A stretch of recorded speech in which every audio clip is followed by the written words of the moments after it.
So good morning. Welcome to Disrupt Space. And my name, as you know, is Amaresh Kollipara. And I wanted to talk to you about a few things that kind of set the stage for today. And hopefully the slide will come up here soon. So the point of my talk today is basically to set the themes for the next 2 days.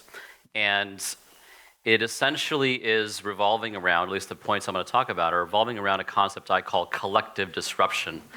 And I am perfectly honest, when I came up with this title, I was not thinking about the actual strike, but this is another term that could be used for strike, I would imagine. So as most of you know, the space industry has been going a series of changes recently over the last few years.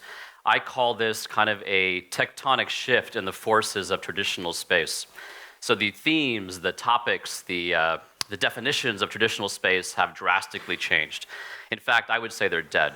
We're essentially in a new paradigm. We're essentially part of an inflection point in the new space or space industry. So the rules have completely been changed.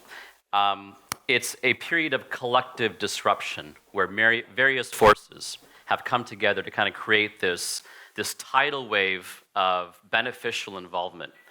And this tidal wave I refer to is kind of composed of businesses becoming more viable, entrepreneurs becoming more excited about the industry in general, investors coming into the industry and becoming more active and investing more in the industry. But on top of both of those things, I think the general public's interest in space is increasing again as well. And that's a critical point that we'll get into in a few minutes. So I think some of the people in the room today, and unfortunately some folks that couldn't make it due to the travel issues, I feel are the leaders of this new space industry. They're essentially the folks that are defining the new rules, coming up with the new business plans, defining what innovation means in our industry today. And I said this before at various other conferences, I think that if we were to use our creative minds a bit, I'm pretty sure the future incarnations of Steve Jobs, Steve Wozniak, and Bill Gates are in this room or watching via the live stream.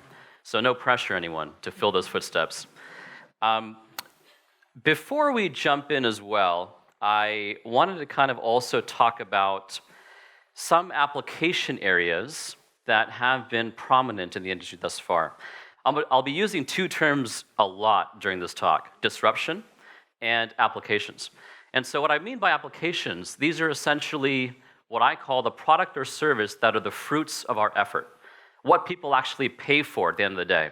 Why are we launching satellites? Why do we develop launch vehicles? What type of data are we producing from our space-related experiences or businesses?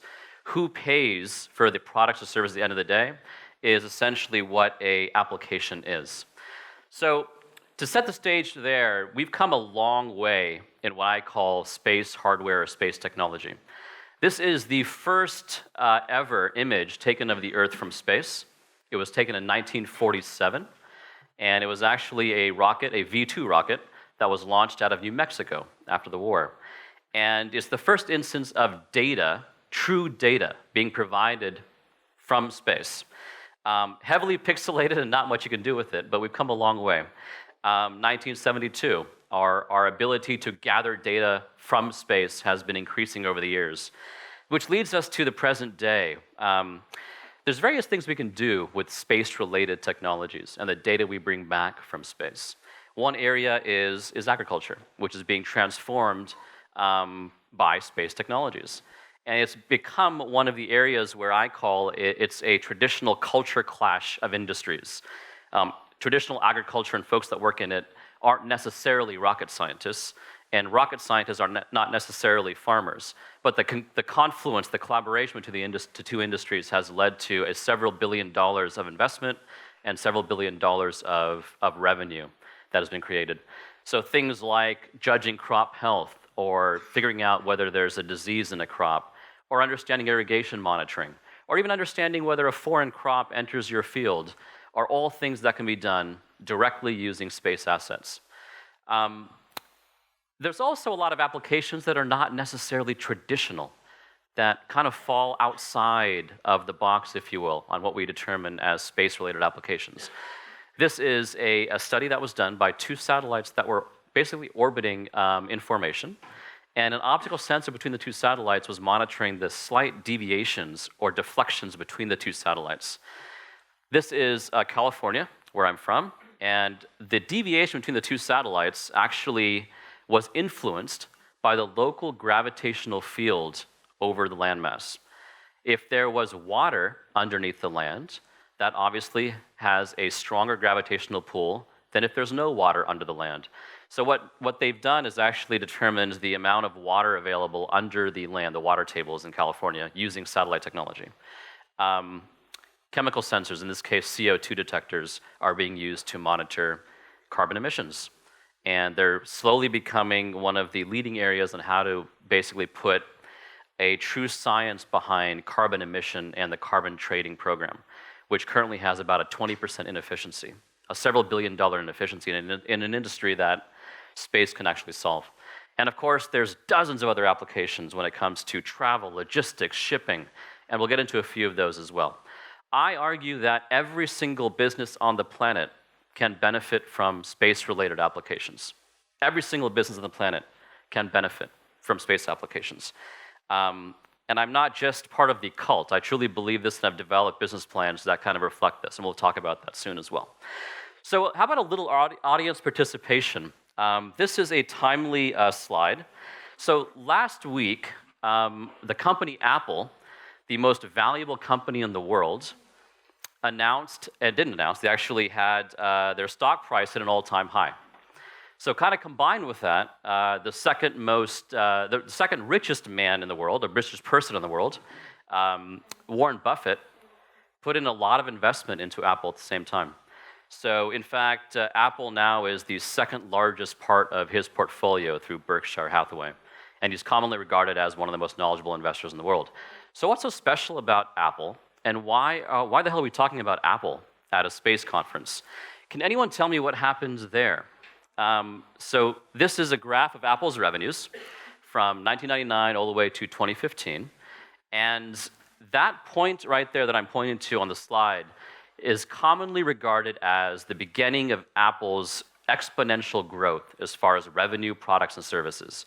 It's the beginning of their inflection point for their revenues. So don't be shy. There's a special prize for those who get that answer correctly. Anyone want to volunteer? Yes, over here. iPod, very close, but not quite correct. Yes, right next to him. iTunes, yes. Excellent, very good. So I will buy you a free beer at the networking session. Excellent. iTunes, yes, iTunes. And most answers that we do get, and of course we have one of the most knowledgeable crowds here today, but in most general audiences, the answers I usually get is that's when Steve Jobs came back, or that's when the iPhone was launched, which neither were correct. iTunes. Over a period of about 3 to 4 months in 2003, Apple launched their iTunes store. And it essentially, over a period of months, completely revolutionized the MP3 or music market. As most of you remember, some of you may be too young, but prior to this point, prior to the launch of the iPod and the iTunes later on, there were dozens of MP3 players in the market. Everyone made one.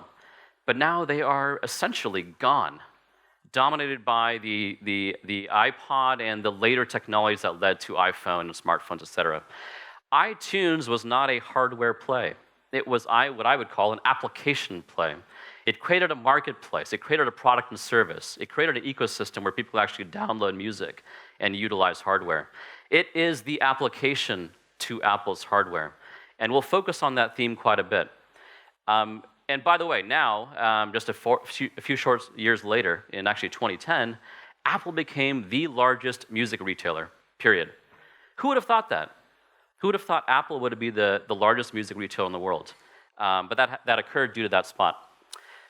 So these 3 points, I think, we'll be kind of discussing throughout the next couple of days. And I refer to these 3 things as kind of the cornerstone of disruption. So I also call these the 3 pillars of collective disruption. And we're going to talk about those over the next few minutes. So the traditional sense of disruption is number 1 when it comes to a business context. It's coming up with new business models. It's coming up with new innovation. It's completely displacing the status quo when it comes to business applications. We'll talk about that. Number two is beginning to permeate other industries and other cultures. So what I refer to as disrupt via creativity is as society changes in how they get their information through social media, through online means, there are ways on how we alter our business models to cater to that. And I'll give you a prime example of that later today. And the last one is disrupting the collective consciousness. And I'm a true believer that the more excited people are about space, the more fruitful our businesses will become. And it's a symbiotic relationship, and we'll talk about that as well.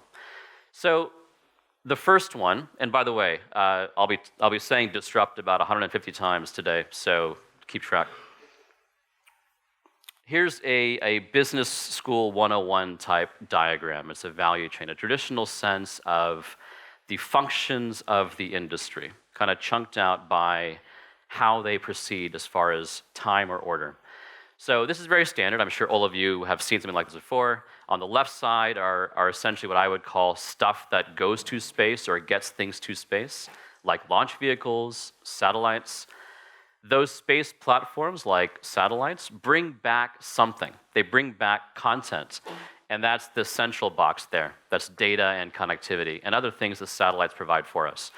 As you move from left to right, you get into things like analytics and intelligence and software that extracts stuff from the information satellites give you to produce products and applications, or actual things that people buy on the right. As you move from left to right, you essentially move away from things that are space-related to things that are not space-related. And I'm going to say one controversial thing today, and I apologize in advance, that as you move from left to right on the slide, those things on the right have nothing to do with space. And the successful businesses out there will recognize that, I think. And so it takes a strong mind to come to a space conference and tell you that space is not important, but I just did. So let's go a little further on. And what Ethan said earlier on how we can extract knowledge and use other business innovation models from other industries, I'm a firm believer of. I don't think industries change a whole lot. Even though we're in the space industry, we're very similar to the internet industry or the mobile industry. And so the internet industry or the mobile phone industry kind of falls into these categories as well. There's an infrastructure side on the left, which is hardware focused, and there's applications on the right. And most of you, I assume, have heard of these companies. So these are traditional internet and smartphone, mobile phone companies. If you look at the companies on the left, these are hardware-centric companies. Let's take Cisco, for example. Back in the late 90s, they boastfully claimed that over 95% of all internet traffic traveled on their hardware. No one talks about them anymore, but they did back in the 90s. So essentially what Cisco did and still does is they make pipes and switches and nodes where internet traffic actually travels on. They're the conduit. They're the pipes that stuff flows through. Intel, Foxconn, and other companies you see on the left there, they are also hardware manufacturers that create the hardware, the devices that zeros and ones travel on. On the right are companies that utilize the infrastructure on the left and make money. So the companies on the right, Facebook, Google, Amazon, etc., would not exist without the companies on the left. The companies on the left would not have a market to sell to without the companies on the right. It's a mutual symbiotic relationship. The infrastructure application relationship has existed for decades now, since the early 80s when the PC market was launched. So that fundamental distinction between infrastructure and applications has not changed when we come to the space industry. So the companies on the left, as you all commonly would recognize, are infrastructure companies. Some companies are slowly creeping to the right. They're like crawling to the right, and that's why they're further to the right on my slide. And then they produce the infrastructure, the hardware, the launch vehicles, the satellites, the physical stuff. I would call the atoms that actually deal with space in general. They're on the left.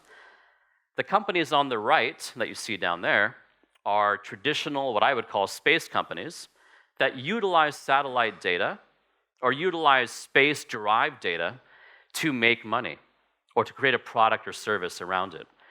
None of the companies on the right, for the most part, make anything physical. They're the purveyors of zeros and ones. They conduct analytics, they conduct applications, they create products and services based on the foundation provided by the companies on the left. So this symbiotic relationship, I think, definitely exists in the space industry. As we proceed forward, we'll see more companies kind of follow that pattern. If our industry is healthy, we'll have more valuable companies in the long term, not in the short term, in the long term, on the right than the left. And I'd be happy to discuss that at the networking session. So for those of you who are startups or entrepreneurs in the audience, I definitely would like you to think about where you fit on a slide like this. I'd be happy to discuss that at the break. Before I wrap up with the slide, the application companies on the top right, they essentially, up here, they are, right now, 4 of the top 6 most valuable companies in the world, right there on that slide. And they don't make a physical thing necessarily. They're the purveyors of zeros and ones. And they would not exist without the companies on the left, and which no one really talks about anymore. And so what I'm trying to say is that space infrastructure is critical, it's important, it's a precursor. But long term, I think the same dynamic will occur than the companies up at the top.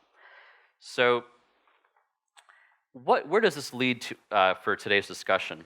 I think most disruptive business models that we're talking about will have a strong understanding and a strong connection to actual applications. And most of those applications are either data-driven, knowledge-driven, or software-driven. And so we will become, I think, the most creative and most energetic purveyors of zeros and ones when it comes to our businesses. So I said before that every single industry, every single business, I think, will essentially become revolutionized using space-related hardware or space-related applications.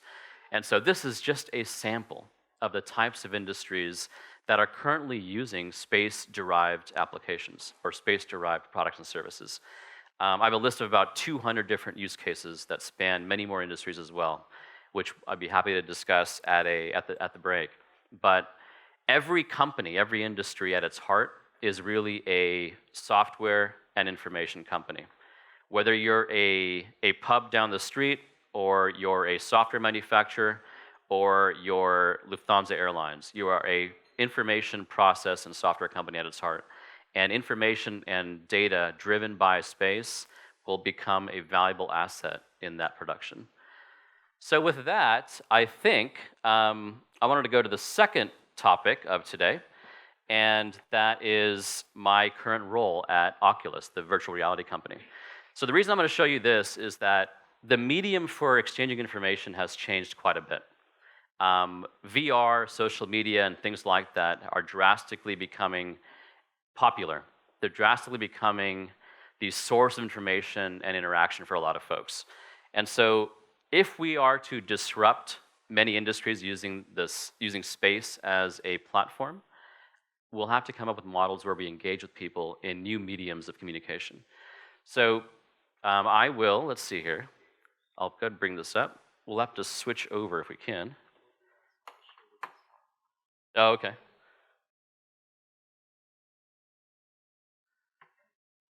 Click next. Here, I'll let you do that. So what I want to show you is basically I lead a project at Oculus and Facebook that has recreated the International Space Station in VR. And essentially what it is a VR simulation of the inside and outside of the space station. We've done this over a period of about 6 to 9 months. And what I'm going to do is actually give you a demonstration of it while I walk you through it in VR. So bear with me, this is probably the first talk I've given actually in virtual reality. So let's see if it works. So this, once again, is a VR simulation of the International Space Station. It has been produced by Facebook's Oculus. So Facebook bought Oculus about 2 years ago. And it will be essentially used, what I'm about to show you, for astronaut training eventually. It's based in collaboration with the European Space Agency and with NASA as well. And so I can't see you right now, but you'll be able to see me virtually in a second.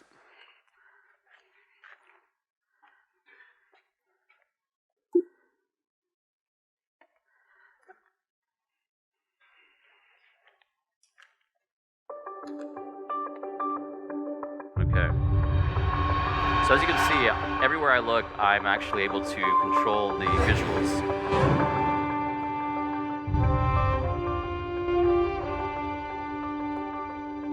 The space station was recreated in incredible accuracy. Pretty much every panel, every switch, every node, how it exists today in real life is exactly how it exists in our model here. And it's a realistic representation of the Earth as well. So we've had... I'll wait for the music to die down.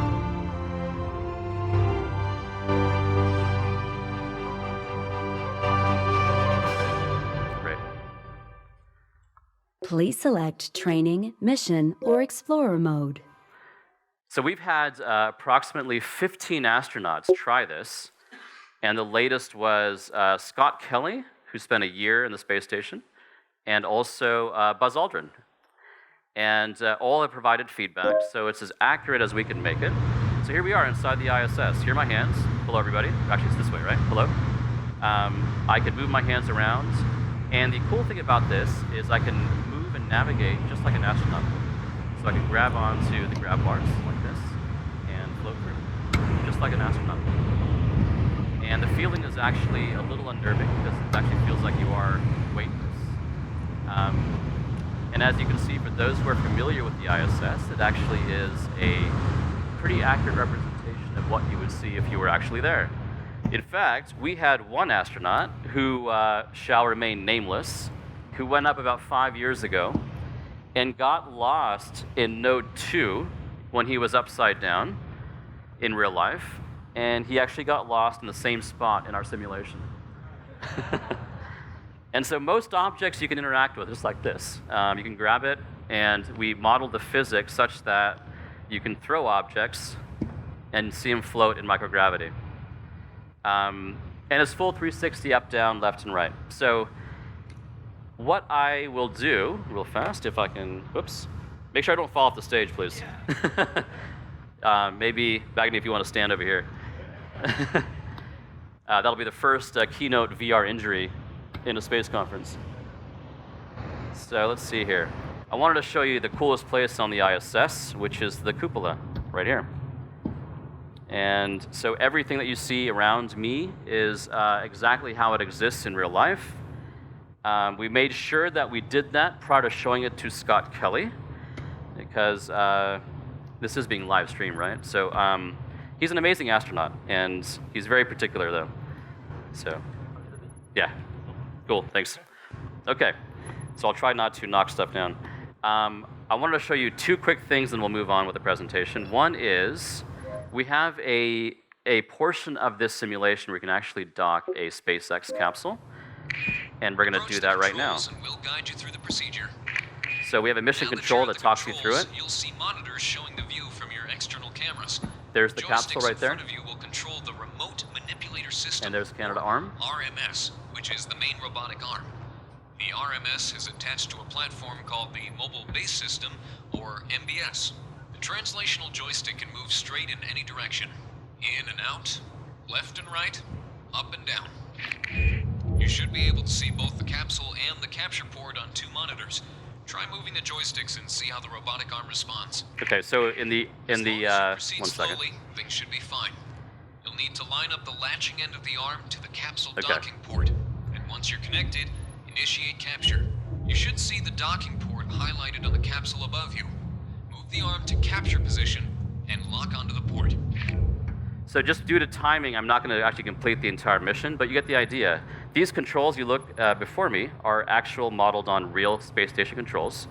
And so the actual articulation of this is accurate. The idea is you move the arm and capture the capsule and then dock it to the station and unload the cargo. Before we move on, I want to show you one last thing. Let's see. And that's the EVA. So the EVA portion of this is pretty interesting because it'll be used to do EVA training In space, by the way. As we speak, there's actually one of these headsets that I'm wearing now on the ISS. It was sent up about 2 weeks ago. So here we are outside.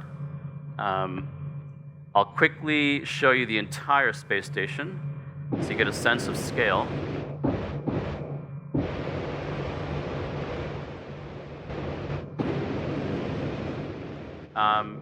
I never really realized the scale of the ISS until I was doing this, because it kind of gives you a sense of how big it truly is and what a truly international collaborative project that it is. So we worked with all the various space agencies to get these specs. ISS, this is Mission Control at Johnson. ISS, if you're going to keep going in that direction, you might want to put a re-entry vehicle around you first. Better come on back. All right. With that, I will take that off.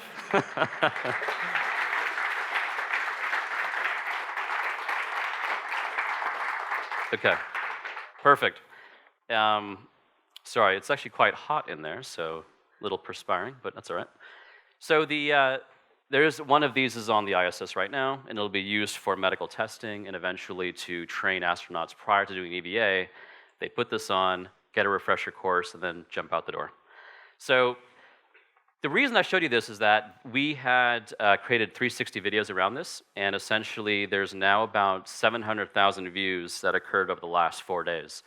There's new mediums for communication are being developed, and if we would like to create broader innovation in the industry and disrupt the industry like our namesake, we need to engage new models of communication, whether that's social media, VR, and whatnot. So with that, we saw the real thing, so I'll flip through these really quick. Comes to my last closing point. We are across the street from a major landmark, literally a major landmark, the TV tower. Does anyone know what the actual history of that tower is and what the correlation to space is? Anyone? Oh, don't be shy. No. Wow, I was going to buy another free drink at the networking session. The architecture team that developed the Berlin TV tower modeled the top after Sputnik. And it was done, and I'm surprised the Germans in the room didn't know that, but this also, I saw this through various data sources, which could be erroneous, but I'm pretty sure it is true. The collective consciousness then had an injection of space-related fervor in it. And it kind of lasted throughout the Apollo era, where disruption on a business sense and disruption on a public sense was very strong. I'm concerned that we've kind of lost that fervor. We don't have large-scale projects anymore that touch the public's eye when it comes to space. And this is what I mean by disrupting the collective consciousness. We need to create models like the iTunes Store or the Apple App Store that touch every single human, pretty much, that has internet connection on it. We need to actually share our thoughts and ideas with folks when it comes to permeating innovation, not only in a business sense, but in a collective consciousness sense. Make space exciting again. That's one thing that we have an advantage of over other industries, is that space in general is exciting. It's definitely fun. It kind of quenches that thirst for basically intellectual curiosity. And each one of us has kind of a special DNA strand that kind of codes for an interest in space. For some folks, it kind of burns brighter. For others, it doesn't. Let's help kick those folks to re-engage their DNA. And I think that'll also help in business innovation as well. So happy to talk further at the break. Do we have time for questions? No? Maybe? Me coming on and thanking you. Oh, okay. Are you finished now? Yeah. Okay, can everyone give Amaresh a round of applause? Sure, questions at the break. We'll do that. Yep. We have got time for one or two questions, if anyone has one now, if you want to raise your hand. There we go.